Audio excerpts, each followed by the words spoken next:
People of America, God has seen your struggles. He has counted every sleepless night, every anxious prayer whispered in the dark, every tear that fell silently upon a pillow when no one else was watching.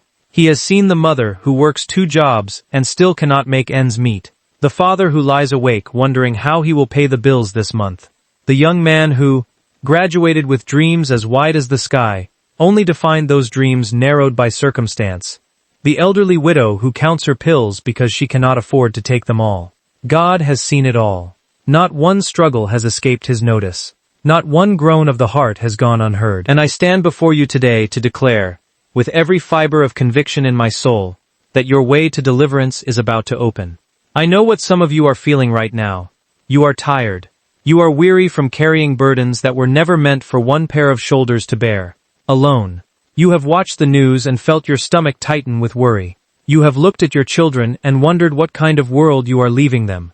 You have looked in the mirror and wondered if you still recognize the person staring back at you, worn down by years of struggle, disappointment, and unanswered prayers. I understand that weariness. I have felt it myself. But I did not come here today to add to your burden. I came here to tell you that the darkest hour of the night is always the one just before the dawn breaks through. Throughout history, every great people has walked through a valley before they reached the mountaintop. Every nation that has ever risen to greatness first passed through a furnace of testing. This is not unique to us. It is the pattern woven into the fabric of every triumphant story ever told. The seed does not become a tree without first being buried in darkness. The caterpillar does not become a butterfly without first dissolving in the confines of a cocoon that feels, to it, like a tomb. And so it is with a people. Before the breakthrough comes the pressure. So, before the deliverance comes the struggle. But hear me clearly. The struggle is not the end of the story. It is only the chapter before the turning point. Look at what this land has endured and overcome. Think of the generations who crossed oceans with nothing but a suitcase and a prayer, who arrived on these shores not knowing the language, not knowing a single soul, yet believing that if they worked hard enough and held on to faith tightly enough, something better waited for them and for their children. Think of those who marched through fire hoses and jail cells for the simple right to be treated as human beings, who sang hymns while batons fell, who believed that justice, though long delayed, was not eternally denied. Think of the farmers who watched drought turn their fields to dust, who lost everything, and yet planted again the following spring, because hope, once planted in a heart, is a stubborn thing that refuses to die. This is the spirit that runs through the veins of this land. It is a spirit that has been tested by fire again and again, and has emerged each time not weaker, but stronger, not diminished, but refined like gold, that has passed through the furnace. I say to you today, that same spirit lives in you right now, even if you cannot feel it. Even if the weight of your circumstances has pressed it down so far that it feels buried beneath the rubble of bills and worry and heartbreak. It is still there. It has not left you, and it is about to rise again. God does not forget his people. Throughout every sacred text, every story of faith passed down through the ages, there is a common thread. A people cries out in bondage, and in the fullness of time, deliverance comes. It may not come the moment we demand it. It may not come on our schedule, or according to our plans. But it comes. It always comes. And when it comes suddenly, decisively, and it changes everything. Think of how long the children of Israel waited in bondage before their deliverance came. 400 years is not a short time. Generations were born and died in captivity, never seeing freedom with their own eyes. Yet the promise did not fail. It only waited for its appointed time. And when that time arrived, no army, no empire, no sea could stand in the way of the deliverance that had been ordained. I tell you, the same God who split the sea for a weary and beaten down people is not finished working in the affairs of nations. He is not finished working in the affairs of this nation. He is not finished working in your life. Perhaps you feel forgotten. Perhaps you have prayed so many times that the words have started to feel hollow in your mouth, and you wonder if anyone is listening on the other end of that prayer. I want you to know, you have not been forgotten. Your name is known. Your struggle is known. Your sacrifice is known. And the very fact that you have kept believing, kept working, kept showing up every single day, even when it felt pointless, that is not wasted. That perseverance is being recorded. That faithfulness is being rewarded, even if the reward has not yet arrived in visible form. There is a difference between a delay and a denial. Just because deliverance has not yet come, does not mean it is not coming. A woman in labor endures pain that intensifies right before the birth. If she gave up in that final hour, she would never hold her child. The hardest part of any struggle is often the part right before the breakthrough, because that is when the enemy of hope tries hardest to convince us to quit. Do not quit now. Do not surrender in the very season when your miracle is closest. Look around at what is happening in this nation. Yes, there is division. Yes, there is hardship. Yes, there are days when it feels as though the country is being pulled apart at the seams by forces beyond any one person's control. But do not mistake the storm for the whole story. Every storm passes. Every night gives way to morning. And I believe with everything in me that we are standing at the edge of a new morning for this nation and for its people. Deliverance does not always look like we expect. Sometimes we pray for deliverance from financial hardship, and what comes instead is the discovery of a strength within ourselves we never knew we had. Sometimes we pray for deliverance from loneliness, and what comes instead is a community we did not know was waiting to embrace us. Sometimes we pray for deliverance from sickness, and what comes instead is a deeper understanding of the fragile, precious gift of every single day of life. God's deliverance is not always the deliverance we ask for, but it is always the deliverance we need. And I believe, for this nation, for this people, a season of deliverance is dawning, one that will restore what has been lost, heal what has been broken, and lift up what has been cast down. To every worker who feels invisible, whose labor builds the foundations others walk on but whose name is never spoken in the halls of power, you are seen. Your work matters. Your sacrifice is not in vain.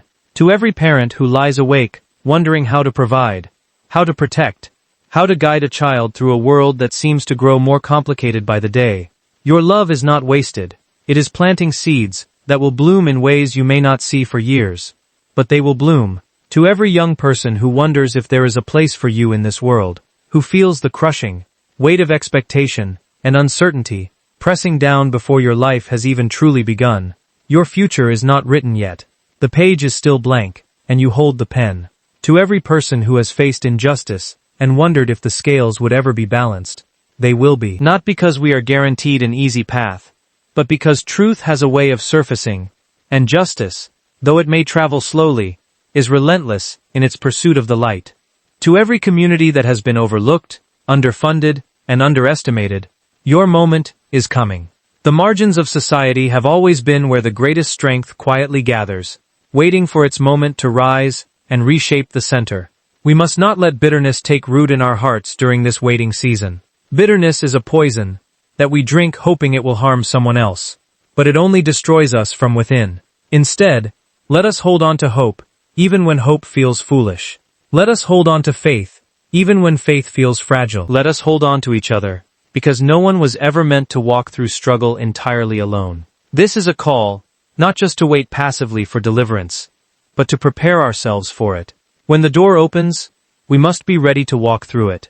This means we cannot allow discouragement to convince us to give up on our dreams, our education, our businesses, our families, our health, or our faith. We must keep planting seeds, even in the dry season, because the rain is coming, and when it comes, only those who planted will have a harvest to gather. Let us also remember that deliverance is rarely a solitary journey. We rise together, or we do not truly rise at all. The strength of this nation has never come from any single individual, no matter how powerful or well-intentioned.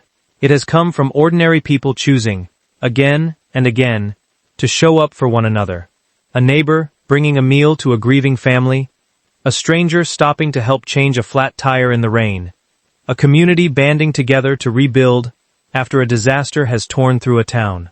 This is the deliverance that begins right now, today, in the choices we make to love one another, even when it costs us something. I speak to you, not from a place of naive optimism that ignores the very real pain so many are carrying, but from a place of tested conviction that has walked through fire and come out, believing more strongly than ever that morning always comes. I have seen too many stories of impossible turnarounds to believe that our current struggles are the final word. I have seen the addict become the counselor who saves other addicts. I have seen the bankrupt entrepreneur become the mentor who guides others to financial freedom. I have seen the broken family become, through grace and effort, a testimony of restoration that inspires everyone who hears it. If it happened for them, it can happen for you. If it happened for them, it can happen for this nation. There is a strength in struggle that we often overlook. Struggle builds character in ways that comfort never could. The very trials you are enduring right now are shaping you into someone who will one day be able to help others walk through the very fire you are currently walking through. Do not waste your pain. Let it refine you rather than define you. Let it become the foundation of your testimony rather than the epitaph of your story. To the leaders of communities, of churches, of civic organizations, of small businesses, of families, your role in this season is critical. You are called to be lights in the darkness, to hold up hope when others cannot hold it up for themselves, to speak truth even when it is unpopular, to serve rather than to be served.